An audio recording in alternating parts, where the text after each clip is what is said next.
레위기 14장 10절부터 32절까지 읽겠습니다.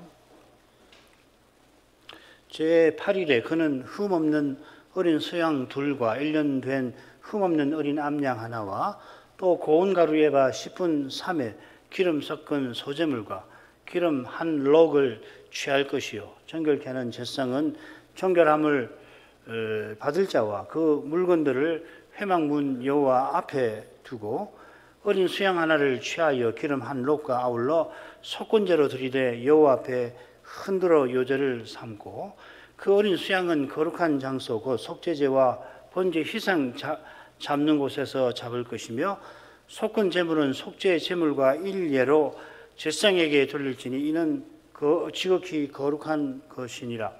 제상은 그 속건제 희생의 피를 취하여 정결함을 받을 자의 우편 귓뿌리와 우편 손 엄지가락과 우편 발 엄지가락에 바를 것이요 제상은 또 그 한 록의 기름을 취하여 자기 좌편 손바닥에 따르고 우편 손가락으로 좌편 손에 기름을 찍어 그 손가락으로 그것을 여호와 앞에 7번 뿌릴 것이요 손에 남은 기름은 제상이 정결함을 받는 자의 우편 귓뿌리와 우편 손 엄지가락과 우편 발 엄지가락 곧 속건제 희생의 피 위에 바를 것이며 오히려 그 손에 남은 기름은 제상이 그 정결함을 받는 자의 머리에 바르고 여호와 앞에서 제상은 그를 위하여 속죄하고 또 제상은 속죄제를 드려 그 부정함을 인하여 정결함을 받으려는 자를 위하여 속죄하고 그 후에 번제 희생을 잡을 것이요 제상은 그 번제와 소제를 단 드려 그를 위하여 속죄할 것이라. 그리하면 그가 정결하리라. 그가 가난하여 이에 힘이 미치지 못하면 그는 흔들어 자기를 속할 속건제를 위하여 어린 수양 하나와 소제를 위하여 고운 가루 에바 10분 1에 기름 섞은 것과 기름 한 록을 취하고 그 힘이 미치는 대로 산비둘기 둘이나 집비둘기 새끼 둘을 취하되 하나는 속죄 제물로 하나는 번제물로 삼아 제8일에 그 결례를 위하여 그것들을 회막문 여호와 앞 제상에게로 가져갈 것이요 제상은 속건제 어린 양과 기름 한 록을 취하여 여호와 앞에 흔들어 요제를 삼고 속건제의 어린 양을 잡아서 제상은 그 속건제 희생의 피를 취하여 정결함을 받을 자의 우편 귓뿌리와 우편 손 엄지가락과 우편 발 엄지가락에 바를 것이요 제상은 그 기름을 자기 좌편 손바닥에 따르고 우편 손가락으로 좌편 손에 기름을 조금 찍어 여호와 앞에 7번 뿌릴 것이요 그 손의 기름은 제상이 정결함을 받을 자의 우편 귓뿌리와 우편 손 엄지가락과 우편 발 엄지가락 곧 속죄제 희생의 피를 바른 곳에 바를 것이며 또 그 손에 남은 기름은 제상이 그 정결함을 받는 자의 머리에 발라 여호와 앞에서 그를 위하여 속죄할 것이며 그는 힘이 미치는 대로 산비둘기 하나나 집비둘기 새끼 하나를 들이되 곧 그 힘이 미치는 것에 하나는 속죄제로 하나는 소제와 함께 번제로 드릴 것이요 제상은 정결함을 받을 자를 위하여 여호와 앞에 속죄할지니 문둥병 환자로서 그 결례에 힘이 부족한 자의 규례가 이러하니라.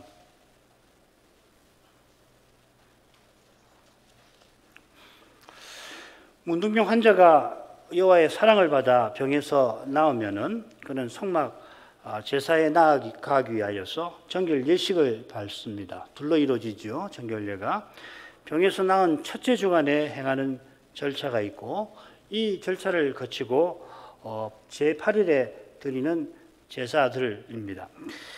첫째 절차는 제상의 정결 절차와 문둥병자의 정결 절차가 있었죠. 제상은 문둥병이 나은 것을 보고 산새 2마리와 백향목과 홍색실과 우술초를 가지고서 병에서 나은 사람을 정결하게 합니다. 그러면은 정결함을 받은 그 사람이 옷을 빨고 모든 털을 밀고 몸을 씻고서 진에 들어가는데 자기 장목 밖에서 7일을 지내고 7일에도 역시 똑같이 모든 털을 밀고 옷을 빨고 몸을 씻어야 합니다.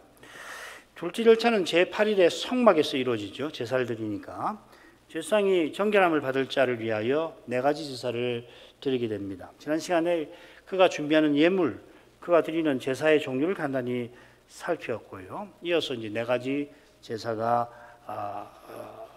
차례로 나옵니다. 먼저 속건제죠. 지난 시간 생각한 대로 정한 상태로 회복하는 예식, 정결례니까 다른 정결법처럼 속죄제가 여기서도 가장 중요합니다마는 이 문둥병이 하나님의 거룩하심을 치면 결과로 생긴 것을 상징하듯이 거기서 벗어나는 제사, 곧 속건제를 먼저 드리라 하셨습니다. 먼저 드릴 뿐만 아니라 여기에 여러 절차가 있고 그 절차들이 다른 제사들보다 상세히 기록이 되어 있습니다. 줄거리를 보십시다.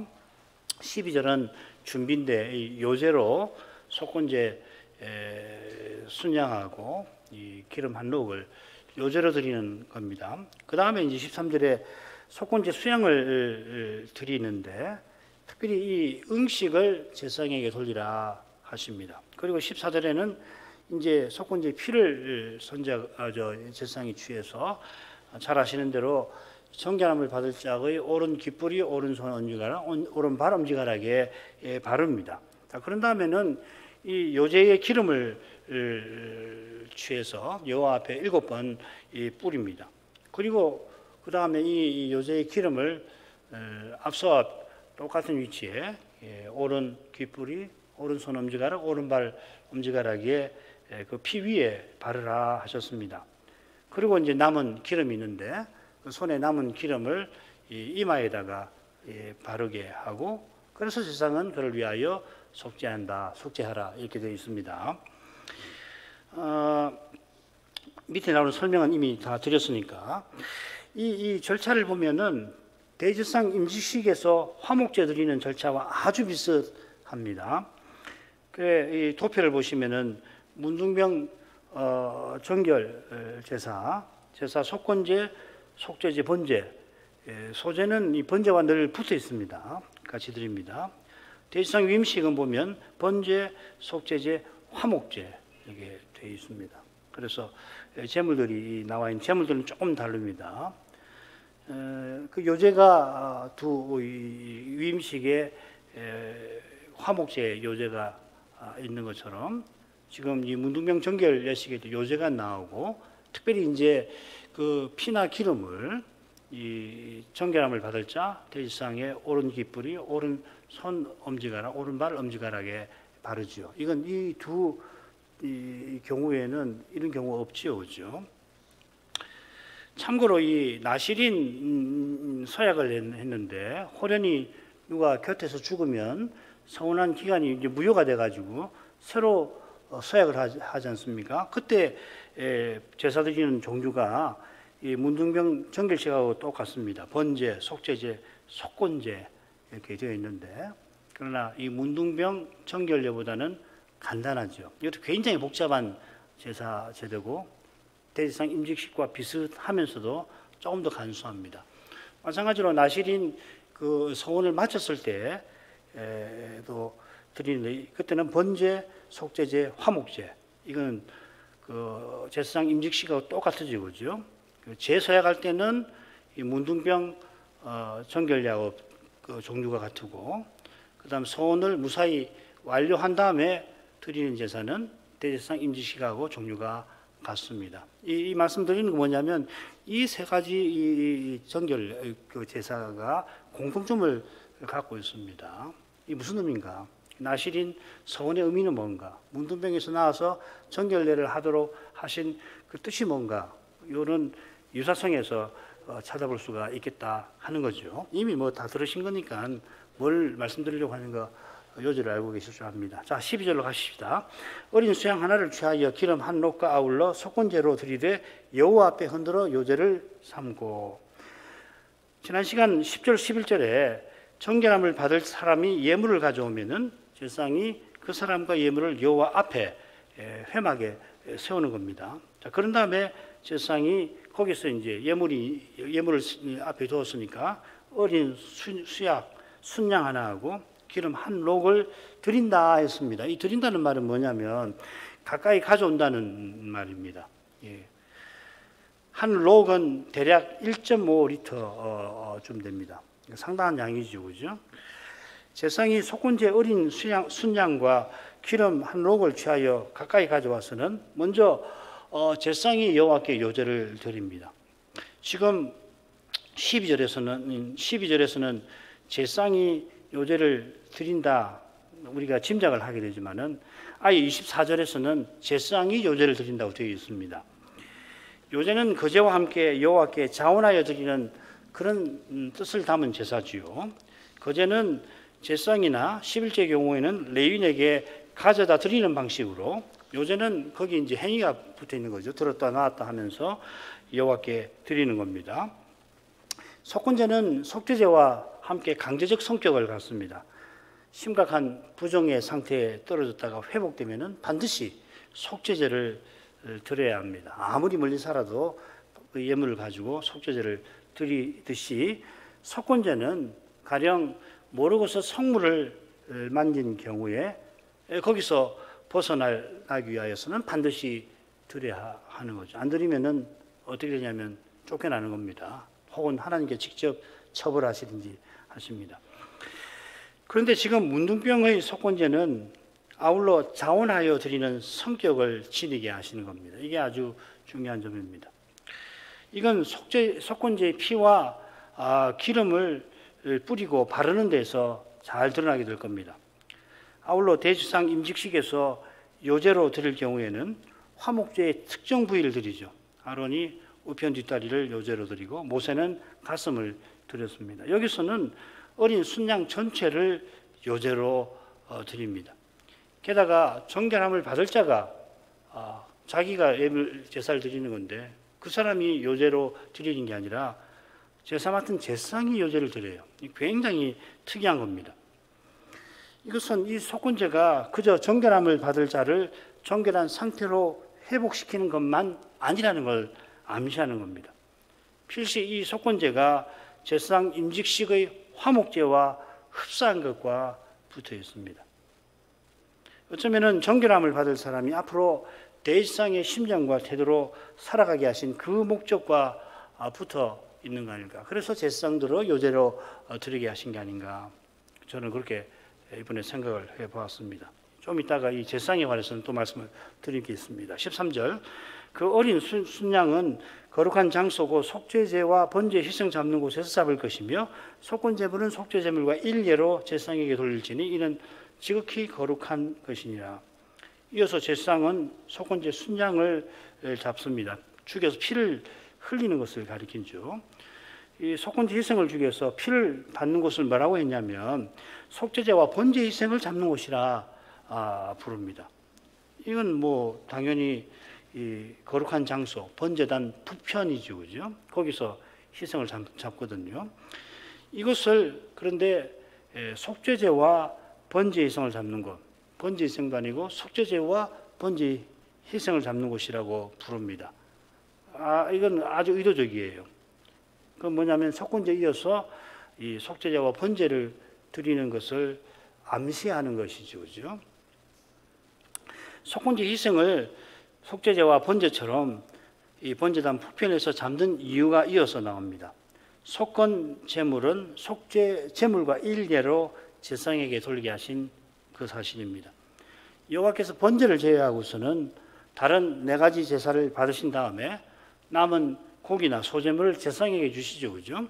이 소제 같은 경우에는 향은 다 드리고 기름과 고운 가루를 섞어서 드리는데 한 움큼만 이 연기로 바꾸어 드리게 하고 나머지는 전부 다 제사장에 주시고, 속죄제와 속건제 같은 경우에는 이 기름은 연기로 바꾸어 드리라 하시고 나머지 모든 고기를 제사장에게 음식으로 주십니다. 화목제는 조금 더 복잡하죠, 그죠? 제사장에게 돌아가는 부분이 둘인데 이 거제의 오른 뒷다리, 그건 제사를 화목제를 드린 그 제사장에게 주시는 거고 돌려주시는 거고, 이 가슴 부분은 이 제사장 가문 아론 가문에게 돌려주십니다. 돌려주시는 이유는 제사장이 오실 메시아의 그림자인 데 있습니다. 그들의 봉사가 오실 메시아를 가리키는 데 있는 겁니다. 주시는 것을 먹고서 이 봉사를 잘하라 이 말이죠. 백성이 오실 메시아를 바라보게 하시는 겁니다. 이 목적을 위하여서 백성에게 화목제 음식을 돌려주시는 거죠, 그죠? 유일하게. 이것은 우리가 그리스도의 몸과 지체되는 것과 붙어 있는 겁니다. 우리가 은혜의 방도를 통해서 그리스도의 새 생명을 누리는 것을 화목제 응식이 가리키는 거죠. 세상에게 돌려주시는 속죄제와 속건제와 속죄제의 응식은 지극히 거룩한 것이다 했는데, 이건 번제단 남편에서, 북편과 맞은편에 있는 남편에서 제사장들이 이 응식을 먹는 것이다, 먹어야 한다는 뜻이죠. 14절로 갑니다. 제사장은 그 속건제 희생의 피를 취하여 정결함을 받을 자의 오른 귓뿌리와 우편 귓뿌리와 우편 손 엄지가락과 우편 발 엄지가락에 바를 것이요. 제사장은 속건제 희생의 피를 취하여서 그 제사장이 피를 바른다 이렇게 되어 있습니다. 이걸 이번에 확인하니까 레위기에 제사장이라는 낱말이 200번 조금 모자라게 나옵니다. 190번인가 잘 모르겠습니다. 한 200번이 조금 안 됩니다. 근데 그중 절반 가까이 87번인가 어디 나오냐면 문둥병 정결법에 나와요. 원문을 읽으면 뭐 계속해서 제사장 한 절에 2번, 3번씩 제사장이 나올 정도로 자주 나옵니다. 이 통계로 보자면은 대략 다른 부분, 레위기의 다른 부분보다 4배나 높은 빈도로 나옵니다. 왜 이렇게 이 문둥병 정결법에서, 그러니까 예를 들면은 정결법전 전체에서 이 문둥병 정결법을 제외하고서는 제사장이라는 말이 딱 10번 나와요. 11장, 12장, 그리고 15, 16장까지 이 6개 장이 정결법전 아닙니까? 13, 14장을 제외하고는 나머지 11, 12, 15, 16장에서는 제사장이 10번 딱 나옵니다. 그런데 이 13, 14장에서만 무려 87번이나 나옵니다. 압도적으로 많이 나옵니다. 이게 왜 그런가? 그게 이제 이 정결 제사의 의미하고 붙어 있을 거라 생각합니다. 제사장이 보통 속건제를 드릴 때에 그 피를 번제당 사면에 뿌립니다. 달리는 피를 처리하지 않습니다. 반면에 문둥병 정결례에서는 그 피를 정결함을 받을 자의 신체를 대표하는 새 곳에 바릅니다. 세상 임직식에도 비슷한 절차가 있죠. 임직식에는 이 속건제가 아니고 화목제가 중요하죠, 그죠? 화목제를 드려서 그 피로 대지상의 오른 깃뿌리, 오른손 엄지가락, 오른발 엄지가락에 바릅니다. 제사장이 왕이신 하나님의 말씀을 청종하고, 귀로 청종하고 손과 발로 그 명령을 받드는 종인 것을 가리킵니다. 이는 오직 들은 것을 말씀하시며 내 원대로 마옵시고 아버지 원대로 하옵소서 하신 그리스도를 바라보게 하시는 것입니다.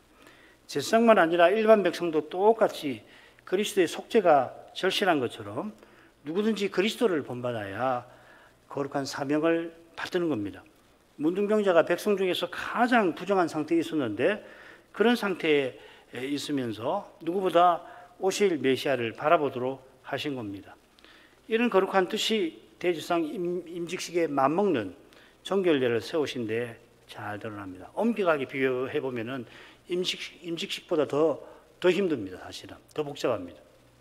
그 첫 번째 절차, 첫 주의 절차하고 제사장을 씻고 옷 입히는 그 절차를 비교해 보면은 문둥병자가 거치는 절차가 훨씬 더 복잡하죠. 구약 백성이 대제사장처럼 살게 하신 제도가 있는데 나실인 서원이지요. 이 서원은 당시 여성도 합니다. 특별한 경우를 제외하고는 서원 기간을 정하는데 그 기간에 서원한 사람은 성막에서 봉사하는 대제사장보다도 더 엄격한 태도를 일상에서 취해야 합니다. 대제사장처럼 살게 하신 제도인데 실은 서원 기간 대제사장보다도 더 오실 메시아를 바라보도록 하신 제도죠. 무사히 서원 기간을 마치면 이 기간에 이 서원한 사람은 뭘 하겠나? 이 대제사장만큼 엄격한 생활하면서 뭘 하냐면 기도하는 거거든요. 그게 가장 중요한 일이었을 겁니다. 이 기간을 마치면은 대제사장 임직식과 똑같이 4가지 제사를 드립니다. 아까 살폈죠. 그런데 만일 소원 기간에 호련히 누가 곁에서 죽어버리면, 그래서 시신 접촉을 하게 되면은 문둥병에서 나은 사람처럼 4가지 제사를 드리는 겁니다. 서원에서 거룩해졌는데 시신과 접촉해서 그 거룩함이 침해가 되니까, 모르고 침해가 된 거 아니에요. 그래서 거기서 벗어나기 위해서 속건제를 드리게 하신 거죠. 역시 7일 동안 정결케 하는 기간을 지내고 제8일에 속죄제, 번제, 소제, 그리고 속건제를 드립니다. 이런 데서도 문둥병 정결 제사에 담긴 교훈을 헤아릴 수가 있겠죠. 그 다음으로 가겠습니다.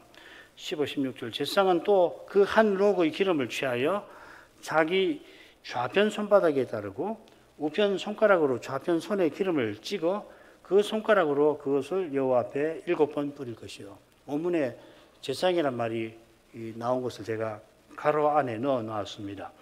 이번에는 기름을 뿌립니다. 제사장이. 이 절차에 이어서 피를 바른 곳에 또 그 기름을 더 바르지요. 그런데 먼저는 이 제사장이 기름을 여호와 앞에 7번 뿌립니다. 우선 이 절차를 여호와께서 상세히 모세에게 일러주십니다.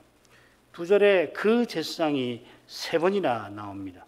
우리말 자기의 좌편 손바닥이라고 새겼는데 어떻게 했냐면 그 제사장의 손바닥이라 되어 있습니다.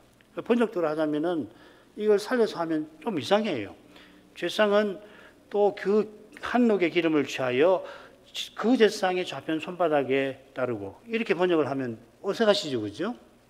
원문은 그렇게 되어 있습니다.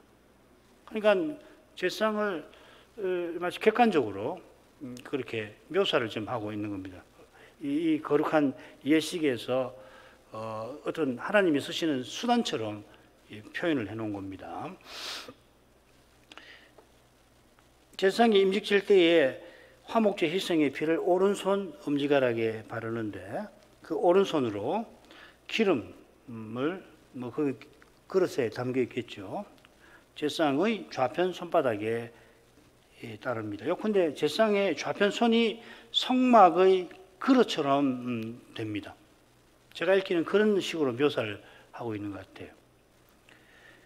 제사장은 자기 오른손가락으로 기름을 찍어서 그 오른손가락으로 여호와 앞에 7번 뿌립니다. 정결함을 받을 사람이 준비한 예물을 가지고 여호와 앞 회막 문에 그를 두었고, 제사장이 속군제와 기름을 여호와 앞에 요제로 드렸으니까 지금 여호와 앞에 뿌린다는 것은 이 성막에서 이 번제단이 있는 곳에서 지성소를 향하여 뿌린다는 말이죠.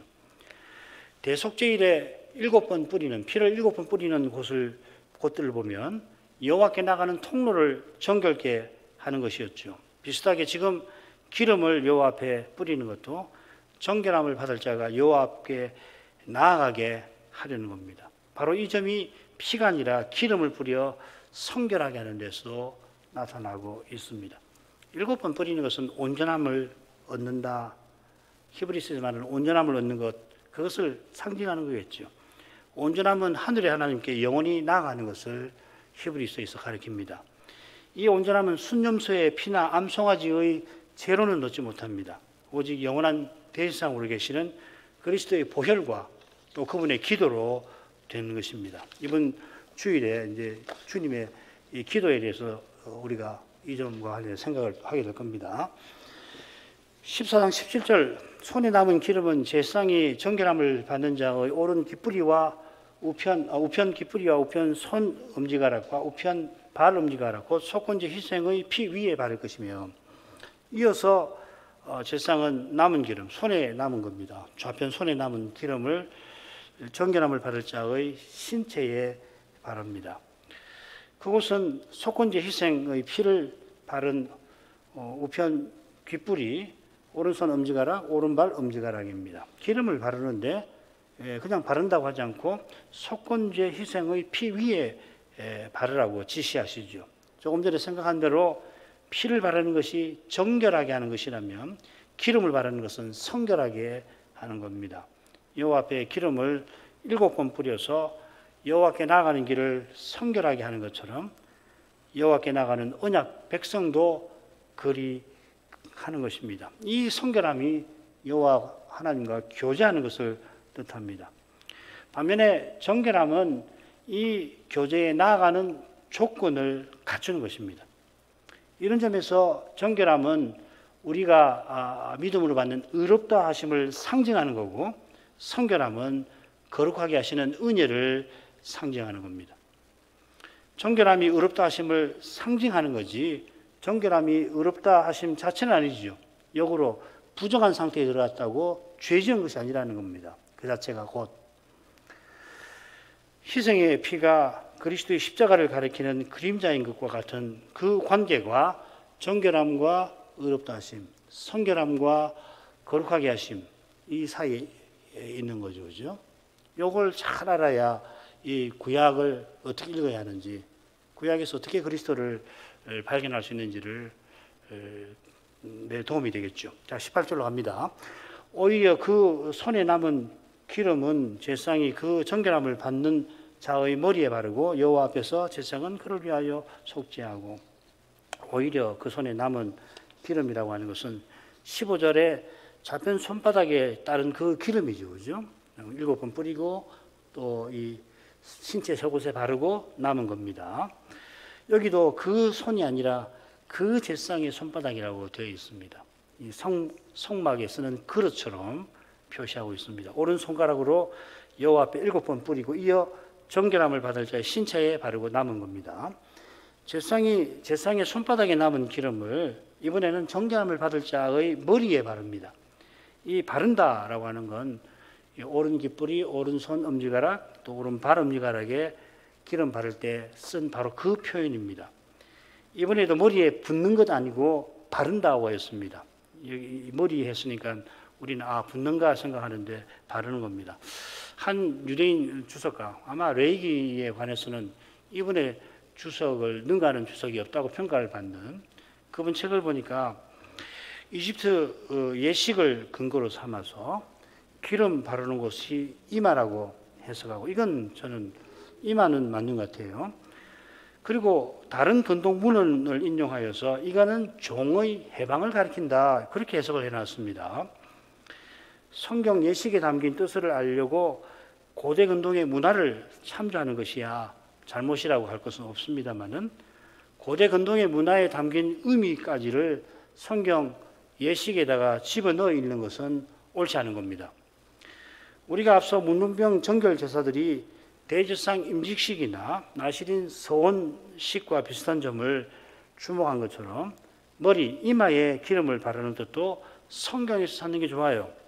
대제사장과 관련해서 찾는 게 좋습니다. 문둥병에서 낳은 사람이 마치 나시린 서원을 한 사람처럼 한 것처럼 대제사장의 심정과 태도를 품고 살게 하셨다. 우리가 앞서 그렇게 해석했는데, 이마에 기름을 바르는 것은 대제사장이 머리에 쓴 관과 그 이마에 두른 금패와 붙여서 생각하는 것이 더 좋을 것 같습니다.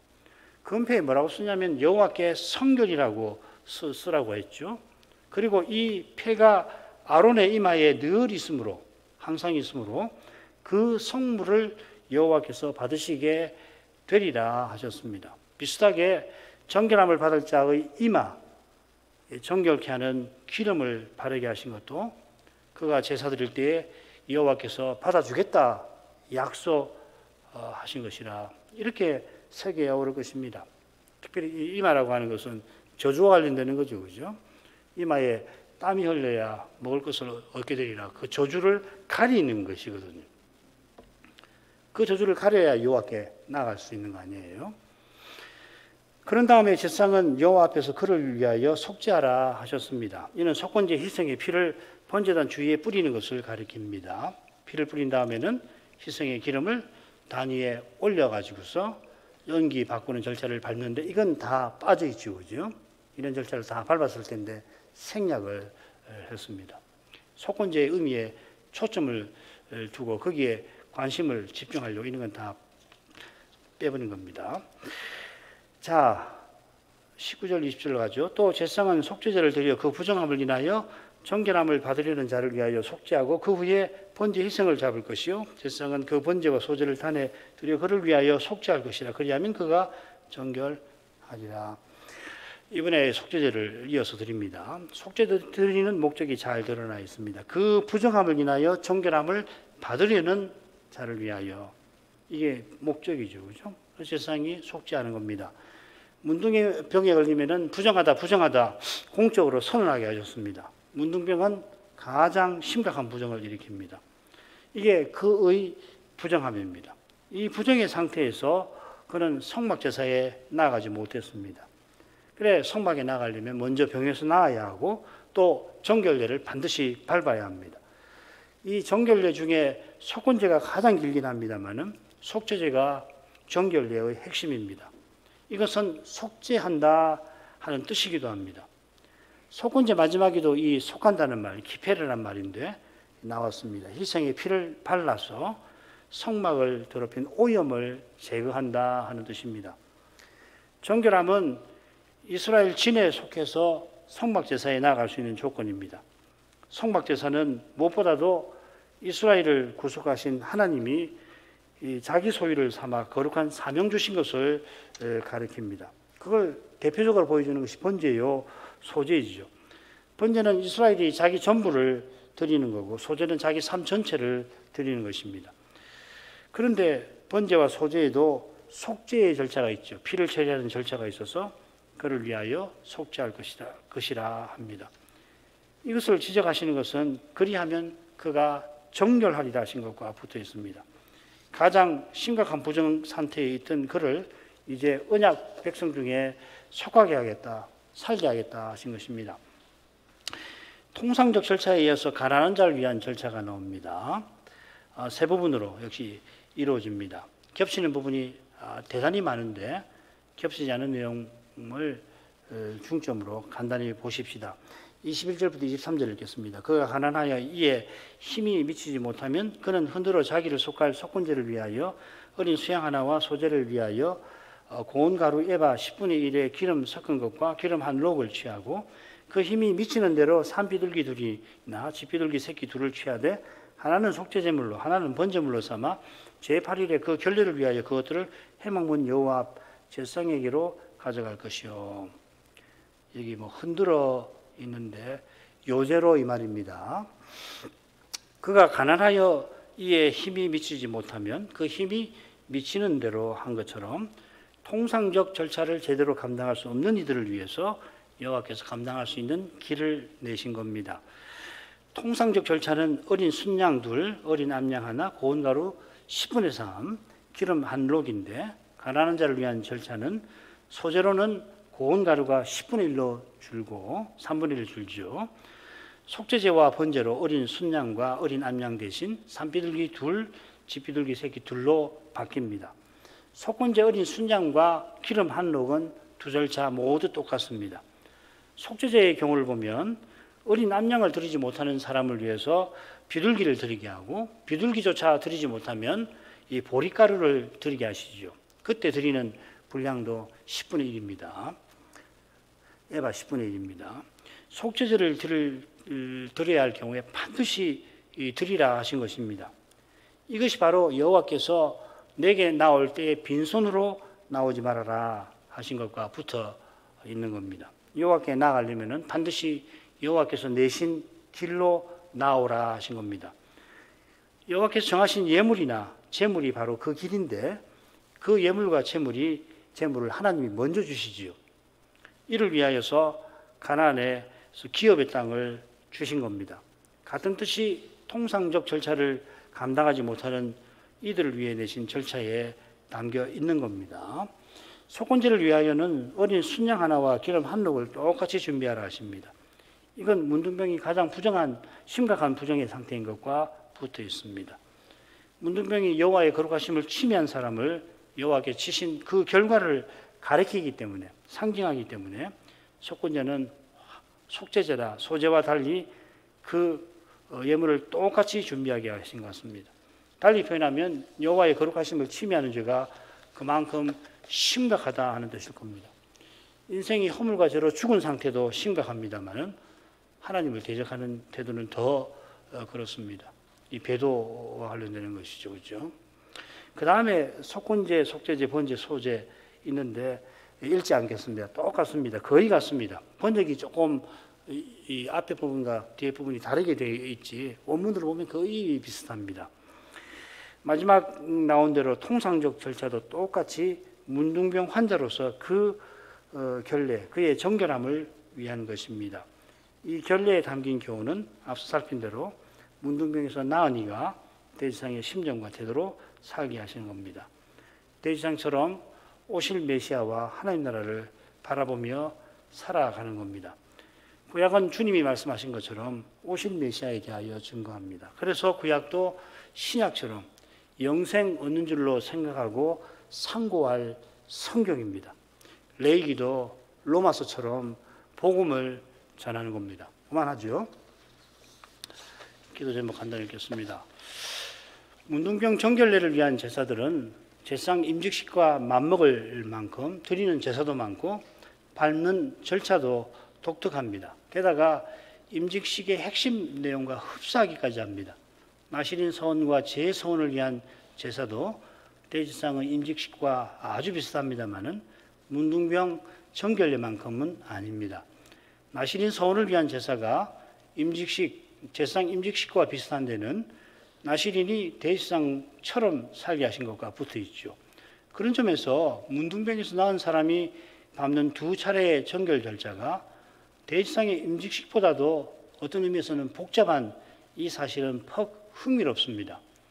이는 문둥병에서 정결함을 받을 사람이 대지상의 심정과 태도로 살게 하신 것입니다. 대지상이 오실 메시아를 바라보고 맡은 직무를 감당했는데 언약 백성 한 사람 한 사람 역시 언약의 나라에서 소중한 인물이고 또 중요한 소명을 맡은 것입니다. 과연 메시아가 오셔서 신자마다 제사장이 되게 하셨고 심지어 우리 모두가 그리스도의 몸 각각 지체로 살게 하셨습니다. 바로 여기에 하나님이 주신 구원이 있습니다. 이런 구원의 은혜를 로마서만 아니라 레위기에서도 깨달아 받게 하신 것입니다.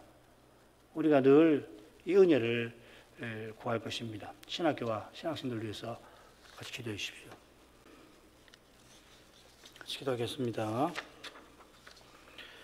거룩하신 아버지, 오늘은 문둥병에서 나은 사람이 진에 들어와 7일 지낸 후 제8일에 그가 4가지 제사를 드리게 하신 규례를 살폈습니다. 이 정결예의 예식에 담긴 교훈을 저희가 이미 여러 해 전에도 살폈지만 이날 다시 하나님의 거룩하신 뜻을 조금 더 헤아리게 하시니 감사드립니다. 이 거룩한 뜻을 신약의 사도들을 통해서 이미 메시아가 오셔서 십자가를 지시고 부활하신 이유여서 더욱 풍성하게 그 뜻을 전해주셨지만은 메시아가 오시기 아주 오래전에 그래서 오늘날 우리에게 여전히 생소한 규례와 예식들을 통하여서 죄인을 구원하시는 하나님의 뜻이 얼마나 높고 거룩하신지를 이런 규례를 통해서 알려주십니다.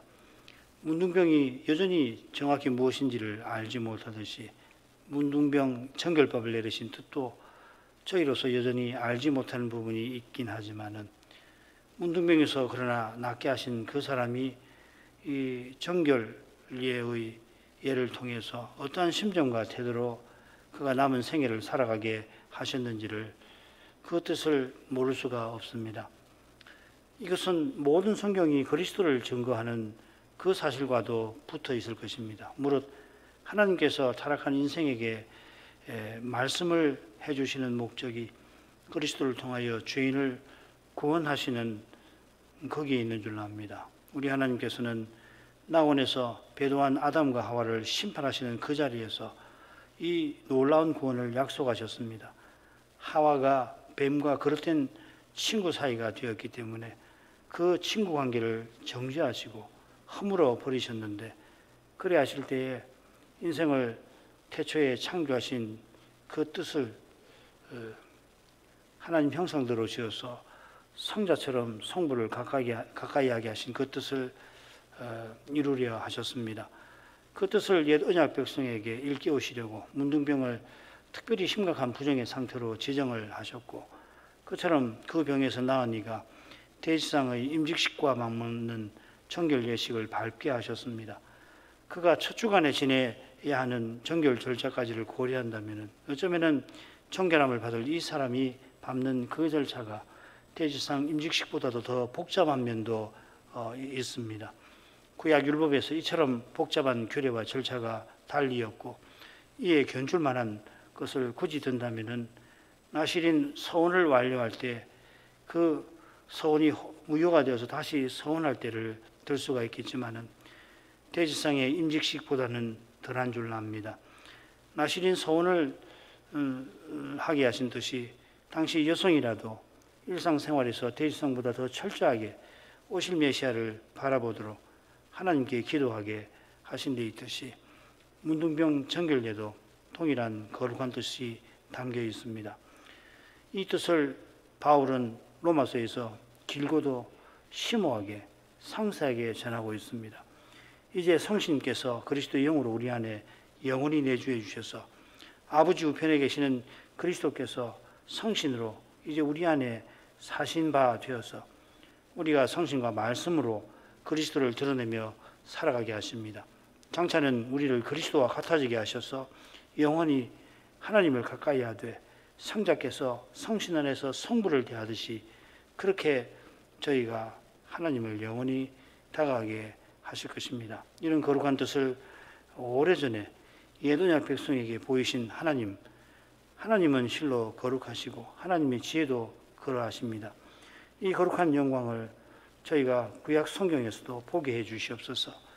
그리하여서 이 시대에 그리스도의 몸과 지체로 살아가게 하신 그 뜻에 관해서 더욱 깨닫게 해주시고 저희에게 교회로서 주신 그 사명을 조금이라도 이 시대에 받들며 살아가게 해주옵소서.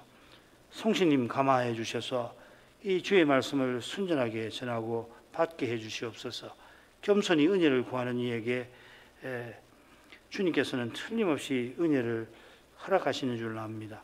성신을 참으로 의지하는 자다웠게 겸손히 주의 은혜를 날마다 구하게 하시고, 그러면은 하늘아버지께서 겸손히 은혜를 구하는 이에게 은혜 아닌 것을 주실 리가 없겠습니다.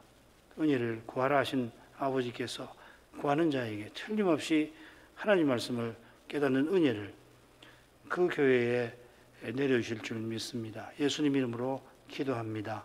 아멘.